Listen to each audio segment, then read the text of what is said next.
Today I'm taking 28 sheets of 6x6 paper and turning them into 40 cards for the Smash Those Small Pads collaboration. Hey, it's Beth. Welcome.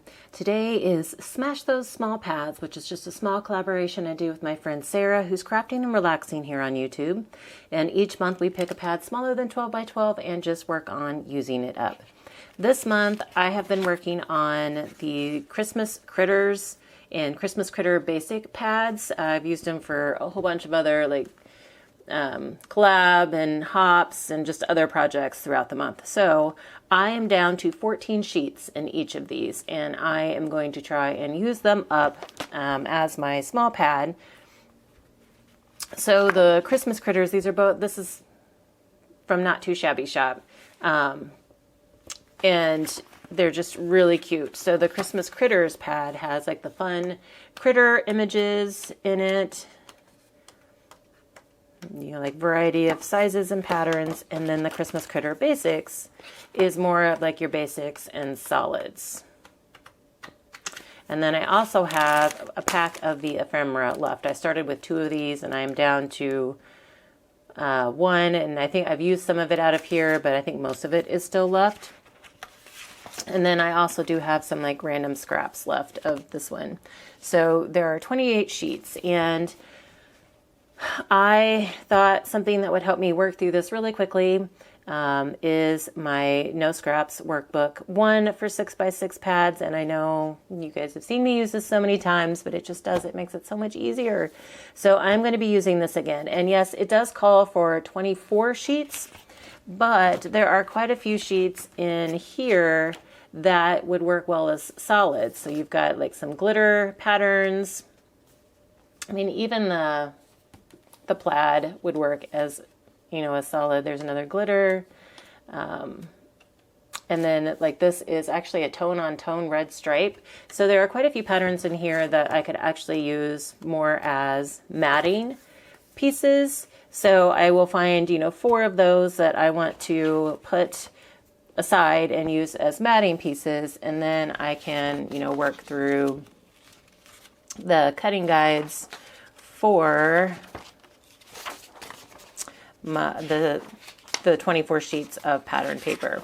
So then the only thing that would really change would be the cutting guides that I have for 8.5 by 11 inch cardstock. I wouldn't necessarily need to use all of these because some of these pieces would come from those solidish sheets from that pad. So my plan is I'm going to go through and kind of figure out what I want to use where. A lot of times when I start this, I go through and I figure out which papers I want to combine for the different sketches. So my workbook, if you are new, real quick, it's just a way, it's a guide that helps you use up a 6x6 pad with 24 sheets in it, like quickly with no stress, and you'll have no pattern paper scraps left over. And also if you follow the cutting guide for the 8.5 by 11 sheets, then you would have no scraps left over of those as well. And I give you the like a supply list that you need, kind of instructions, tips, and then cutting guides for the 6x6 paper, cutting guides for the 8.5 by 11 cardstocks, and then sketches to help you use all that paper, and you end up making 40 cards. I will have a video linked in the description box below that is more of a tutorial and kind of shows you the full process. Today you will just see the assembly. I am going to go through and use the cutting guides as well as kind of reference the sketches to figure out which patterns that I want to use for each of the guides, because each guide calls for a set number of pattern paper. So like guide 1 calls for 4 different sheets of pattern paper.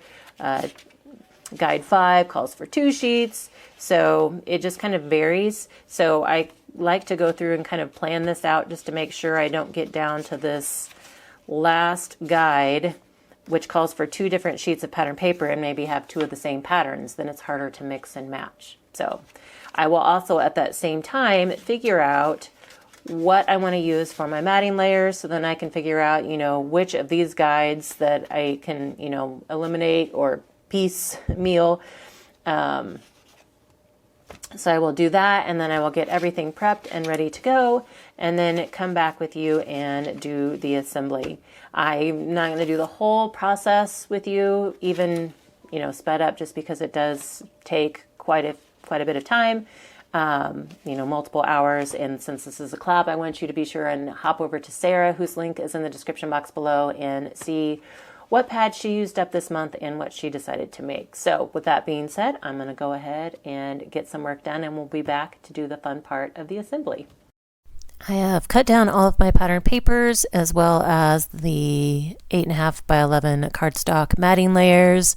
I have figured out sentiments and embellishments, or for the most part for embellishments, and have everything in my numbered envelopes. I don't remember if I mentioned this, but the envelopes, I have one envelope for each sketch that is part of the workbook, and this just helps me stay organized, like as I am going through the different cutting phases, or the different, you know, planning phases of cutting the pattern paper, the cardstock, the sentiments and embellishments, and what have you. I put everything for each card in that particular envelope, or each sketch in that particular envelope. So like in this case, there were 4 cards worth of pieces in the 1A envelope. And then that way, as I'm working through the workbook, I can just pull that out. I can pull out one at a time if I want, and just kind of work through it that way. I will reference the sketch that I'm working on as I'm creating the cards. For additional supplies, like I do bring in quite a few, or not quite a few, I think a few, 2 or 3, Love from Lizzie peel-off strip, colors, just to kind of separate some of these that have the strip that's going across the middle. And a few circle punches, but for the most part, I'm really just focusing on using the ephemera that came in with the collection for embellishing my cards. And I'm, you know, pretty much staying true to all of the sketches. There was 1 or 2 where I did have to change the orientation of the card based on the patterns that were on the paper. My sketches are meant to be a jumping off point, so you can keep them. They're, you know, fairly simple, basic sketches that really just show you how to use the pattern paper and the cardstock. You can leave these as is, use them exactly as they are, or you can embellish them, you know, as much as you want, add additional matting layers, what have you. You can make them your own, do what you need to do to make them work for you. Just note that if you bring in additional paper from what I've given you in the workbook cutting guides, you may have some scraps left over. However, within the workbook, I give you some tips on, if you do have additional scraps, how you can use those. Pattern paper scraps, you know, use those on the inside of the cards, or create additional embellishments or additional layers. The cardstock is great. If you have small pieces left over, you can add them to the back of your embellishments and sentiments just to create some dimension. So I do that in a few cases here, not necessarily to create dimension, but more to help things lay level if they're going on top of multiple layers. So I do kind of show you some ways that you can use up some of the remaining scraps. Like right here in this particular case, it's part of the sketch where I say you take some of those cutoffs that you have left and you punch small circles out of them and use those as embellishments, kind of like enamel dots. If you don't want to do this step, then bring in something else, enamel dots, gems, stickles, whatever. Again, make these your own. And like I said, I will have my original tutorial video listed in the description box where I actually explain, you know, the cutting process for the 6x6 papers, as well as the cardstock. At this point, you know, I've just wanted to get the cards assembled and use up the paper for this collaboration.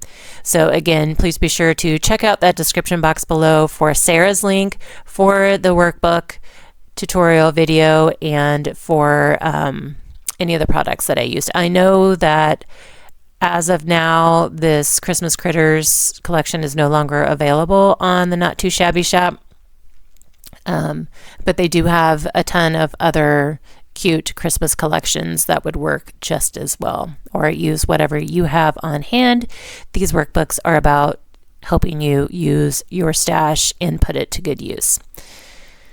In total, well, for this part of the process, like the assembly process, it was like 3.5 hours, and so I have sped it up 5 times. If this speed bothers you, you feel free to slow it down. You, depending on what you're watching it on, there should be sometimes it's a little like gear symbol. If you click on that, it brings up settings, and you can change the playback speed and, you know, slow it down or speed it up if you just want to get through it faster.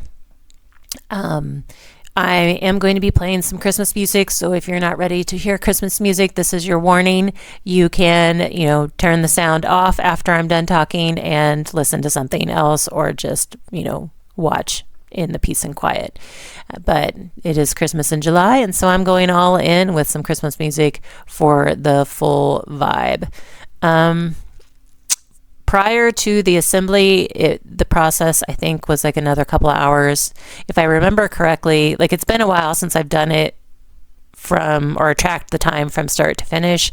I want to say the whole process for using this workbook in, you know, completing all of the steps, the cutting, the planning, the cutting, you know, creating embellishments if you need to, like if you're doing die cutting, is about 6 hours, depending on how fast you work.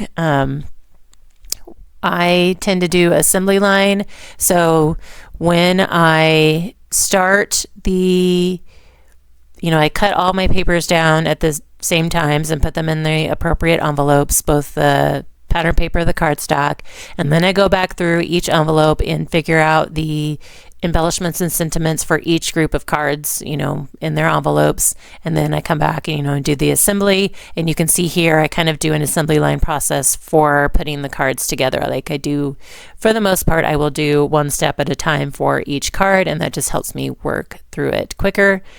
Again, you do you. It may take you longer if you are a little bit slower of a crafter, or, you know, one of the things about this workbook is it's to help you kind of take it. It's supposed to help reduce some of the decisions you have to make, to reduce the chance for that decision fatigue that we all run into, or the indecisiveness on trying to figure out what to do with the paper. But you may still have some decisions to make for your embellishments and sentiments. So, you know, that could take some extra time too if maybe you don't have a collection that has the ephemera or the stickers that go with it. So keep all of that in mind if you are new to using the workbook. Otherwise, enjoy the process. I've had fun with Christmas in July, and I've had fun using this collection. So hopefully, if you guys have done Christmas in July, you have gotten some crafting done and are ready for the holiday season that is coming up. And if you are not ready for starting on your Christmas projects just because you can't wrap your brain around it because it's 100 degrees outside where you are, that's okay too. You can save this video and come back to it later in the fall whenever you need that inspiration. So wherever you are in your Christmas or holiday crafting journey, you know, I hope it's going well and that you're enjoying your summer. But with all of that being said, I will shut up now and just let you enjoy some Christmas music or the quiet or whatever it else is that you want to listen to while you watch the process. And I will check back with you guys at the end.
managed to make 42 cards today, 40 of which came from the workbook. And then I had 2 random cards that were just using up some of the scraps that I had left.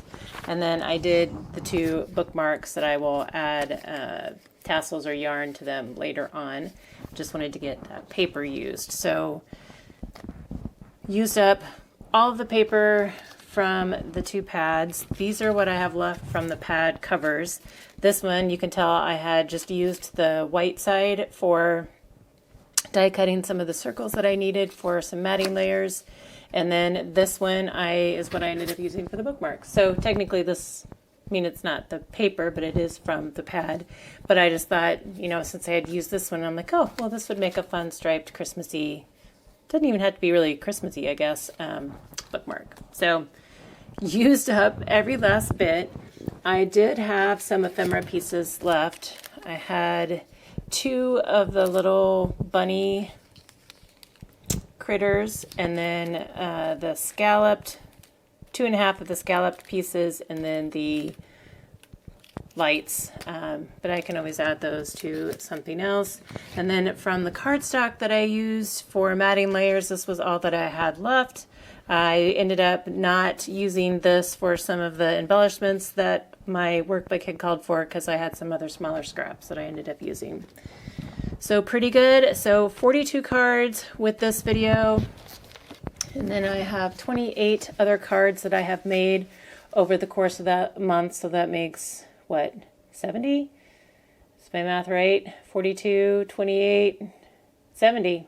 70 cards from these 2 packs. So that was a really good use. And I loved this collection. It was so cute and so fun. So I will have the videos of the other projects linked in the description box below if you want to check those out. I may create a playlist for all of these together. And then I will also have my workbook down there if you don't have that yet. And I hope you all have a very crafty day. This was a long one, so thank you. If you've made it this far, thank you so much for your time.